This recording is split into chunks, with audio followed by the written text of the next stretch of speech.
Will the market go up or down? Should you lock in or float? Find out this and more with Master of the Markets, hosted by Barry Habib of MBS Highway. Brought to you by Paramount Residential Mortgage Group.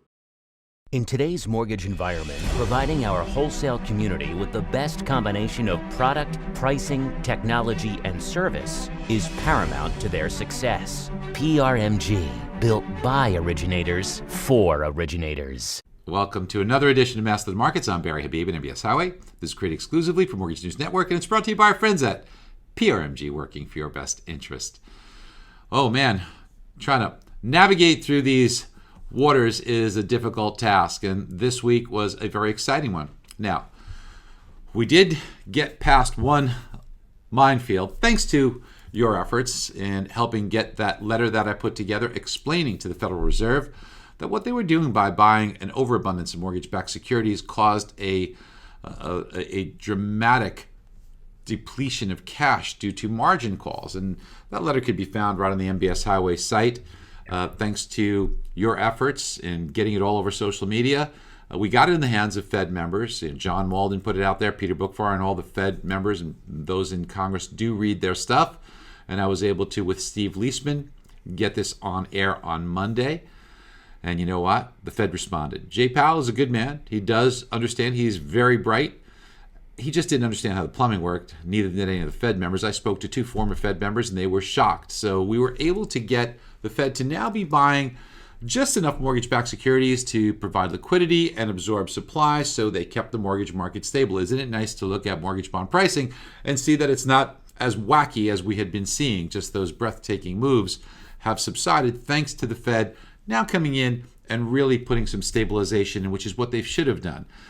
So we dodged that bullet, but a new one has arose, and by now you all understand forbearance. Although it's difficult to spell still, it is even more difficult to get our arms around the potential implications of this one. And it's a really big deal because forbearance has been put out there without really giving the proper thought. The government has put this out there in an effort to provide assistance quickly, but they didn't balance urgency with thoughtfulness. And the first thing they did wrong was they made it so that, unlike assistance which occurred during the financial crisis about a dozen years ago, here they said you don't have to provide hardship, which means all you have to do is verbally say how I was affected by it. And now all over social media and everywhere, people are saying, hey, get in on this free money. Because what the government also did a very poor job of is communicating that forbearance is not forgiveness. Forbearance doesn't mean you get away with this free. You have to pay this money back. Now you can pay it back either at the end of forbearance, you could do a loan modification, you could do some period of increased payments, or you could add it to your principal balance. And either way you look at it, the money has to be paid back. It's just a postponement of these payments. And sure, from a financial cold-hearted standpoint, that could be a slight benefit in what you might receive in interest on that money. Who knows? $15 a year based on what checking accounts get these days. But the big problem is that by overburdening the system, those who really need it aren't able to get the benefit of it, or are having a more difficult time getting the benefit of it. So it's this abuse that, in my humble opinion, could have been very easily remedied by the government saying, hey, listen, show proof. And perhaps making it not so easy with just adding it to the balance. I feel that the government needed to also give a clear explanation of this. They failed at that. The horse is out of the barn, and it's left servicers scrambling, because what the government also didn't contemplate, things like if you go into forbearance and it's your first payment, it creates a first payment default, which makes the loan very difficult to be sold. There are other things too, because servicers do have to advance payments, and the government is scrambling to put together a facility to allow servicers to borrow against it. And while that's been put together on government loans, we are not seeing the same just yet, but hopefully it will happen on conventional loans, because right now it's leading for a precarious position. When you close a loan, you are really risking that first payment default, and servicers do need to have the ability to stay solvent in being able to front the payments to the investor, so they need to kind of borrow it through a facility. I think they'll work that portion out. I hope they work out the first payment defaults. But because what we're seeing going on here in the marketplace, and because of the fear of job loss, and let's face it, when you take a look at initial jobless claims, people filing for unemployment benefits for the first time, in the last 2 weeks, we've seen 10 million people, and I think that number's understated. We got the job report, and the job report says that we lost a whopping 700,000 jobs, but even that, in my opinion, is understated, because when they take that sample from the week of the 12th of the month. So that really doesn't encompass much of the damage we'd seen in March, and quite frankly, I think it's going to get more challenging in the month of April. Now, when you take a look at that same jobs report and you look at the unemployment rate, that did rise to 4.4%, but I think that will also rise as well to some much higher numbers.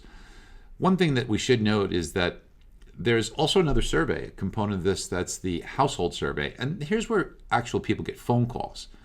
And while the jobs reported through the business survey showed a loss that's significant, the household survey showed a loss of 3 million jobs. It's probably going to get worse in April. And this all comes down to, when does this virus quit? And while it will be an uphill battle before we get a vaccine, probably not until 2021, it is really possible that we get a reprieve based upon weather. You see, the sun's energy gets more intense, not necessarily temperature-wise, but because of the proximity to the sun to the northern hemisphere, we tend to see viruses like this subside for whatever reason. That's not certainly in my area of expertise. But we have been following this very closely in the medical community, and I pray that sometime within the next week, we get some really good data on promising clinical trials for some of the therapeutic treatments out there, like hydrochloroquine and azithromycin combination, which at least preliminarily seems to show quite a bit of promise. Now, if we do get these good clinical trials and it's recommended for usage, the good news is these drugs are already out there. Paquinil and azithromycin, Z-Pak, you know that, especially if you had kids. This is already there. They would have to ramp up production, but maybe this gives us a weapon to combat this, and maybe between having a weapon to combat this and having the seasonality in our favor, Mother Nature, God willing, gives us some help, maybe we can return to at least getting some businesses opened and some form of normalcy, although there will be a new normal. Make no mistake there. Things will change.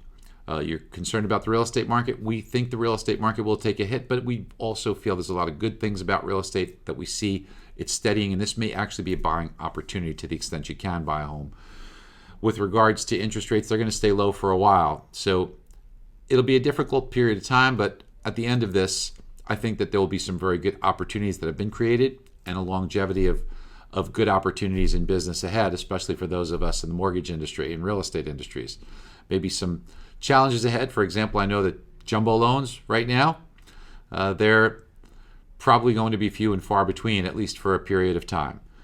So stay optimistic, stay hopeful, and I think that we will start to see some improvement, although it may get worse before it gets better. Hang in there. We'll talk to you next week. Hope you have a great one. PRMG continues to provide our wholesale partners across the nation with better technology, better product, better pricing, and better service. Our nationally recognized brand is more than just an image. It is a symbol of integrity. PRMG, built by originators for originators. Be sure to click on the link below for your free 30-day MBS Highway trial.